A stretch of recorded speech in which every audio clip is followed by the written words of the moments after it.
Hi everyone! So I've tried out the buffed Rathma Necro on the Season 25 PTR with the new Soul Shard season theme, and man, it is a blast to play and it is super strong.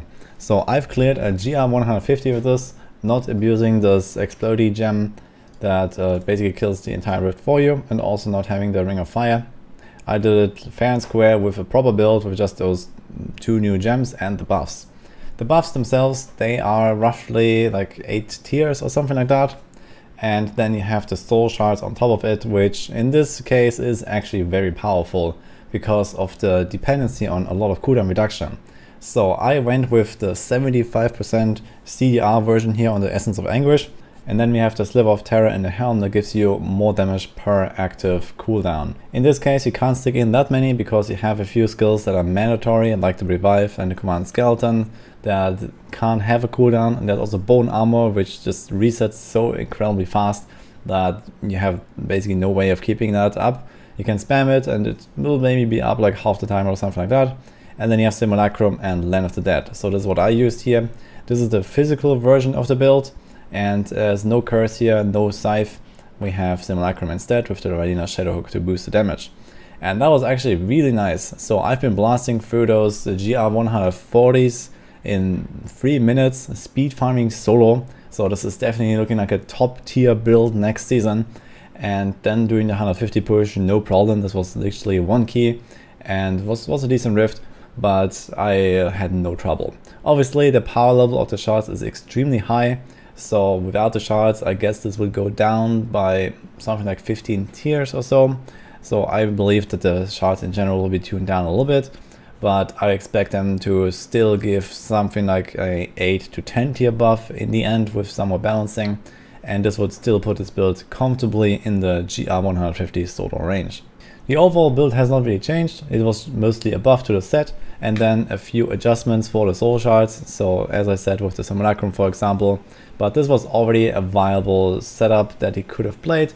Instead of a generator or a curse based setup, you could have gone with Radina for the extra essence and the damage multiplier.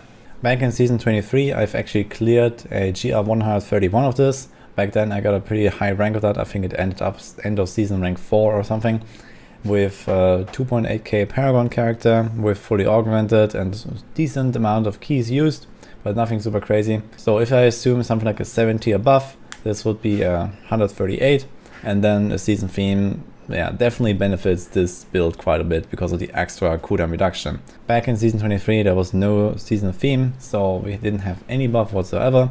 And now we have the soul shards, which even if they are tuned down a bit, will remain quite powerful for this build in particular because of all this extra scaling from the cooldown reduction. So I believe that this is definitely going to be one of the top contenders next season. Overall this even surpassed the performance of the Marauder Demon Hunter, which already was looking quite good. Not like the top build in the game, but somewhere on like the bottom of S tier, top of A tier or so, like top 10 of builds or something. And I guess the Rathma will end somewhere in like maybe the top 5 of builds in the solo pushing category. So definitely really high up there. In addition to the physical version, I also tried out the poison version, which has a bit more raw damage, but it lacks a bit in other department, especially the squirts uptime and the pulling ability. Here you don't have the grouping that the Death Valley provides. So it is a bit more scuffed in some ways.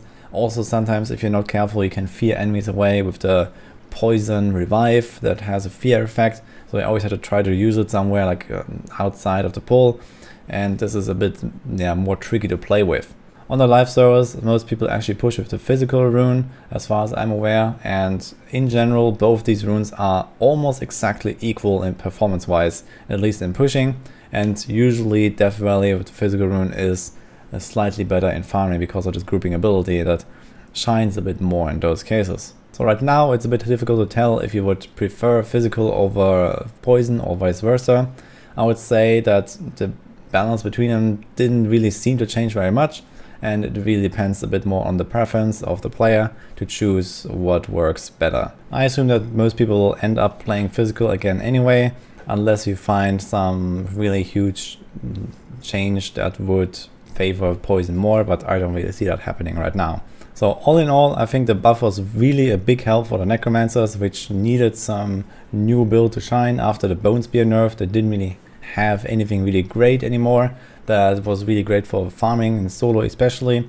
They did have rat runs, which are always around, but if you're not really much of a group player, then there was not really anything competitive on the level of Inners or Firebirds or something like this during Season 24. There was like a solo rat meta that you could have done with one of the ethereals, the Blackhand Key, that have this fear effect, but that will also be gone now with the ethereals moving out.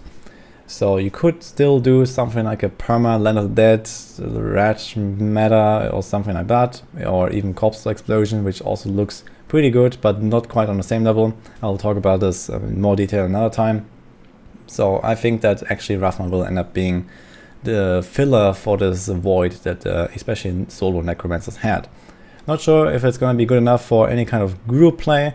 The group contenders are extremely powerful, especially with Inners and Mundunugus being around, but Rathma could definitely be the strongest group viable Necromancer build, which means it will most likely surpass the rat runs, which means it almost automatically brings it near the top of the 4-man XP farming metas at least. So we'll do some more testing of that with group metas, but it does look good and it could be quite fun and quite powerful, and let's see what we find out in more testing. I'll keep you guys updated with more stuff from the PTR and what I find out about the meta. So hope you enjoyed this video here, and see you guys next time.